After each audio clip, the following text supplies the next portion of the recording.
কথায় আছে ইয়ান বিশপের টুইট ছাড়া যেন পূর্ণতা পায় না বাংলাদেশ ক্রিকেট দলের কোনো অ্যাচিভমেন্ট। সত্যিই যেন তাই।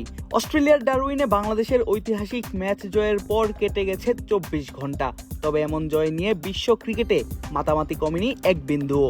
কথা বলছেন সাবেক অনেক ক্রিকেট কিংবদন্তি থেকে শুরু করে ক্রিকেট বিশ্লেষক, দর্শকরা। কারণ খুঁজে বের করার চেষ্টা করছেন অস্ট্রেলিয়ার এমন হারের, উন্মোচন করার চেষ্টা করছেন বাংলাদেশের দুর্দান্ত পারফরমেন্সের পেছনের রহস্য। তবে বাংলাদেশের এমন জয় যেন অনেক বেশি এক্সাইটেড ক্যারিবিয়ান কিংবদন্তি ইয়ান বিশপ। বাংলাদেশের ক্রিকেটার এবং ক্রিকেটের উপর বিশপের নজর বেশ আগে থেকেই। বিশেষ করে তরুণদের তিনি প্রশংসায় ভাসিয়েছেন বিভিন্ন সময়ে। বাংলাদেশ ক্রিকেটের শুভাকাঙ্ক্ষী হিসেবে তার নাম থাকে সবার উপরেই। বিশেষ করে 2020 সালে বাংলাদেশের যুবারা যখন জিতে অনূর্ধ্ব-19 বিশ্বকাপের ফাইনাল, তখন কমেন্ট্রি বক্সে বসে ইয়ান বিশপের করা ধারাভাষ্য মুগ্ধ করেছিল সবাইকে। বাংলাদেশকে তিনি ঘোষণা করেছিলেন ক্রিকেটের আরও এক পরাশক্তির উত্থান হিসেবে। দেশের ক্রিকেট ইতিহাসের অন্যতম সোনালী অধ্যায়ের সাক্ষী হওয়া এই কিংবদন্তি তাই চুপ করে থাকেননি অস্ট্রেলিয়াকে তাদেরই মাটিতে টেস্ট ম্যাচে হারানোর পরও। সরাসরি মাঠে ম্যাচ না দেখলেও নিয়মিত যে রাখছিলেন খোঁজ, বোঝা গিয়েছে তার টুইটগুলোতেই। বাংলাদেশের ঐতিহাসিক জয়ের পর একের পর এক টুইট করেন নিজের এক্স হ্যান্ডেলে।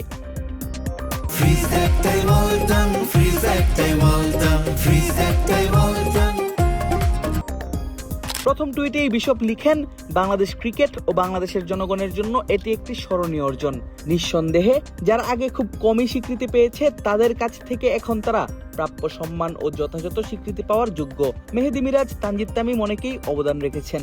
বিশেষ করে হাসান মাহমুদ সম্পূর্ণ সুস্থ থাকলে বেশ কয়েক বছর ধরেই সে একজন খুব ভালো লাইন বোলার এবং তার একটি চমৎকার কার্যকর ও সোজা বোলিং অ্যাকশন রয়েছে। কোচ ফিল সিমন্স এবং তার দলের জন্য আমি আনন্দিত। একটি টুইটে ক্ষান্ত হননি তিনি, আলাদা করে কথা বলেন কোচ ফিল সিমন্সকে নিয়ে। ক্যারিবিয়ান এই কোচ বাংলাদেশের প্রধান কোচের দায়িত্ব নেন 2024 সালে। এরপর থেকেই দল দেখে ধারাবাহিক সাফল্য। বিশেষ করে লাল বলে বাংলাদেশ জানান দেয় নিজেদের সামর্থ্যের। সিমন্সের ছবি শেয়ার করে বিশপ তাকে সম্বোধন করেন নিজের বড় ভাই হিসেবে। লিখেন, আমি তার জন্য খুব খুশি, এমন মুহূর্ত তার প্রাপ্য। খুবই ভালো একজন ব্যক্তি। খেলোয়াড়ী জীবনে ইয়ান বিশপ নিজে ছিলেন একজন ফাস্ট বোলার। 1988 থেকে 1998 সাল পর্যন্ত তিনি আন্তর্জাতিক ক্রিকেটে ওয়েস্ট ইন্ডিজ দলের হয়ে তুলেছেন গতির ঝড়। তাই টাইগার পেসারদের উপর ছিল তার বাড়তি নজর। বাংলাদেশের কোনো গুরুত্বপূর্ণ সিরিজ জয়ে তিনি সবসময় আলাদা করে প্রশংসা করেন পেসারদের, বিশ্লেষণ করেন তাদের স্ট্রং আর উইক পয়েন্ট।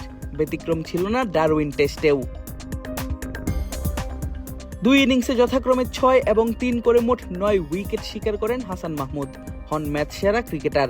তবে হাসানের বর্তমান বোলিংয়ের ভিডিও নয়, 2021 সালে করা ওয়েস্ট ইন্ডিজের বিপক্ষে তার বোলিংয়ের ক্লিপ শেয়ার করে বিশপ লিখেন, হাসান মাহমুদ বেশ কয়েক বছর ধরেই চমৎকার হাই অ্যাকশনের একজন ভালো বোলার। পিঠের চোটের আগে ও পরে তিনি একজন অসাধারণ লাইন বোলার ছিলেন। বোঝাই যাচ্ছে বাংলাদেশ ক্রিকেট নিয়ে কতটা জ্ঞান রাখেন ক্রিকেটের এই লিভিং লিজেন্ড। আর সে কারণেই তার উচ্ছ্বাস চোখে পড়ার মতো। আদিব আশরাফ, ক্রিক ফ্রেন্জি।